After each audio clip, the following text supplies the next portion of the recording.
There is a kind of man who does not break when life strikes him. He bends once, returns to form, and becomes harder to damage each time.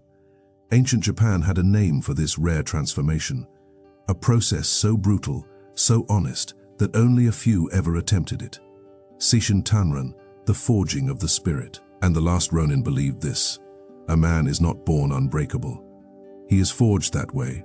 Meet Ethan, a modern man, good-hearted, smart, ambitious, but fragile in ways he pretends not to see. Life touches him, not even violently, and something inside him shatters like thin glass. A harsh message from his boss, a cold text from someone he cares about, a small failure that echoes louder than it should, a single moment of uncertainty that spirals into paralysis. On the surface, Ethan looks functional. He can work, he can smile, he can talk about goals and routines and productivity. But beneath it all, there is a trembling. Ethan thinks his problem is stress. He thinks he just needs better habits, or a morning routine, or a motivational video, maybe a break, a vacation, or the temporary silence of shutting the world out. But the ancient world saw his problem differently. The samurai would say Ethan is not weak because he feels fear, but because he was never forged. His mind is untempered steel, sharp on the edges, impressive at a glance, but brittle the moment real pressure is applied. The Ronin understood something Ethan never learned. That strength is not the posture you hold when life is calm, not the confidence you broadcast on good days, not the mask you wear to convince others you are composed. True strength is what remains when everything you rely on has been stripped away. When comfort disappears, when plans fail, when people disappoint you, when the ground beneath your certainty cracks open. Ethan doesn't need relief. Relief creates softness. Softness fed his fragility. What he needs is Tanren, the ancient discipline of spiritual forging, the heat that exposes your weaknesses, the hammer that shapes what's left, the patience to endure the moments where escape would be easier. This is where his awakening begins, not in comfort, but in the fire that will make him whole. Seishin Tanren was the silent backbone of every true warrior. It wasn't about muscles, it wasn't about aggression, it wasn't even about skill with a blade. It was about becoming a vessel that cannot be easily disturbed, a mind that holds its shape under pressure, a spirit that does not tremble when the world shakes. In ancient Japan, the sword was more than a weapon. It was a metaphor for the man who carried it, forged, folded, and refined until no weakness remained. The steel endured a brutal birth, fire that scorched away impurities, pressure that revealed hidden flaws, repetition that carved strength into its core, slow refinement that elevated it from metal to meaning. Thousands of cycles, hours of precise labor, a ritual of transformation disguised as craftsmanship. And the Ronin understood himself the exact same way. He treated his spirit like a swordsmith treats steel. Heat the self through struggle, fold the self through discipline, strike the self with truth, cool the self in silence, repeat, again and again, until unbreakable modern men flee from this process. They worship comfort. They hide from pain, from challenge, from the friction that would reveal who they really are. But the Ronin sought discomfort, not because he enjoyed suffering, but because he knew the fire that burns you today becomes the strength that shields you tomorrow. To him, adversity wasn't an enemy, it was the forge. This is the moment where Ethan's worldview begins to crack. All his life, he believed the world should be easier. That peace comes from removing hardship, avoiding conflict, smoothing every rough edge. But the Ronin held a different truth. Life isn't supposed to get easier. You are supposed to get harder, and the path to that transformation begins not with comfort, but with heat, pressure, and the courage to step into the forge willingly. When Ethan first attempts Tanren, he discovers the real enemy, not life, not people, not difficulty, not the world outside, but the soft, familiar voice within. Not today. You've already done enough. You deserve a rest. You should wait until you feel motivated. This is too hard.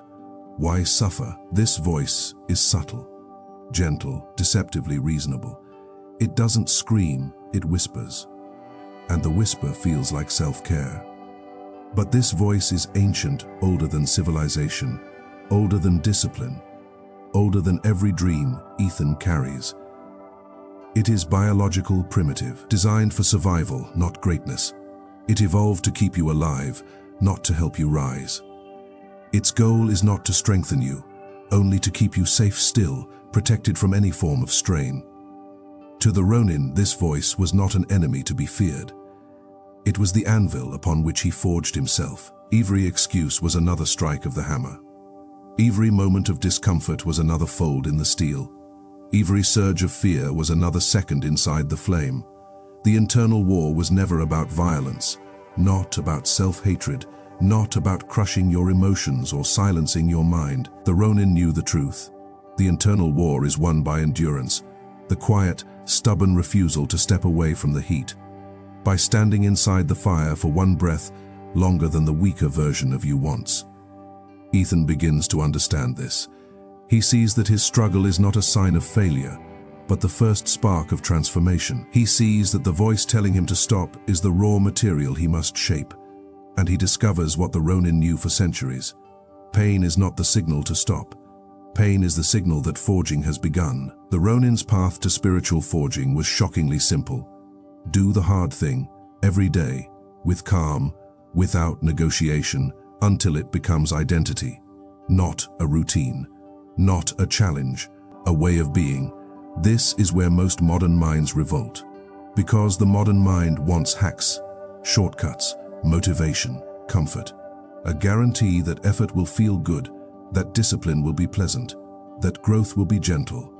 But Tanren makes a single uncompromising demand. Choose what strengthens you, not what soothes you. The last Ronin lived by a truth most men run from. If you only do what is easy, you promise yourself a difficult life. If you do what is difficult, you promise yourself a powerful one. Ethan resists. He rationalizes. He bargains with himself as if the forge can be cheated, as if transformation can be negotiated. But the old world did not negotiate. And neither does the forge. It accepts only one currency, consistent struggle willingly embraced. True forging requires continuity. The swordsmith knows this. If the steel is left too long between folds, it cools unevenly. Its structure destabilizes. Its hidden weaknesses return, and the entire process must begin again from raw heat. Strength is not created in grand moments, but in uninterrupted cycles. The Ronin applied the same law to character. 1 day off is recovery, 2 days off is interruption, 3 days off is transformation, but into a weaker, softer, more reactive self. The ancient warriors didn't need neuroscience, but modern research only echoes what they already lived. Neural pathways strengthen only through uninterrupted repetition. Identity is formed by what you do consistently, not what you do occasionally. Gaps don't just break progress, they break momentum, certainty, and the self you're trying to build. Continuity creates inevitability. This is why the Ronin followed one uncompromising rule: miss nothing, or miss yourself. Not out of perfectionism, not out of punishment, but because he knew the cost of letting the fire die. Ethan begins small, almost invisible rituals, daily physical practice, even when his body resists, daily mental stillness, even when his thoughts race, daily exposure to controlled discomfort, cold, challenge, pressure, daily commitments executed without hesitation, not tomorrow, but now. These rituals do not change him overnight. They do not create dramatic breakthroughs or epic moments, but they begin to stack quietly, like layers of folded steel, and slowly. The man who once cracked at the slightest pressure begins to solidify. Not quickly, not loudly, but unmistakably, as the first signs of a forged spirit begin to emerge. The samurai did not rely on willpower. Willpower is a poor companion, so they prepared their lives in advance. Weapons set the night before, clothes folded for dawn training, meals portioned, rituals fixed. Decisions made yesterday, so the weaker self of today has no vote. The Ronin believed, when you remove the choice, you remove the weakness. Modern life is no different.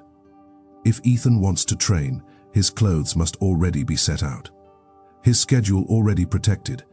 His workout predetermined. If he wants to write, his tools must be open waiting for him. If he wants to grow, he must make the decision in peace that he will execute in chaos. Resolution is not discipline, it is architecture. A structure strong enough that doubt cannot rearrange it. This is how the Ronin destroyed hesitation before hesitation was born. Weeks later, Ethan faces a familiar pressure, an unexpected challenge, something that would have shattered him before. But now, he does not flinch. He feels the pressure, the heat, the rising tension, and he remains still inside it, not numb, not dissociated, forged. Emotion no longer controls him, fear no longer bends him, failure no longer defines him. His mind has weight, now density, quiet power. This is Seishin Tanren, the spiritual ironworking of the self, and Ethan, like the Ronin, has become a man shaped by fire, not wounded by it. An unbreakable man is not one who feels nothing. It is one who has been through everything and emerged tempered, sharpened, and calm.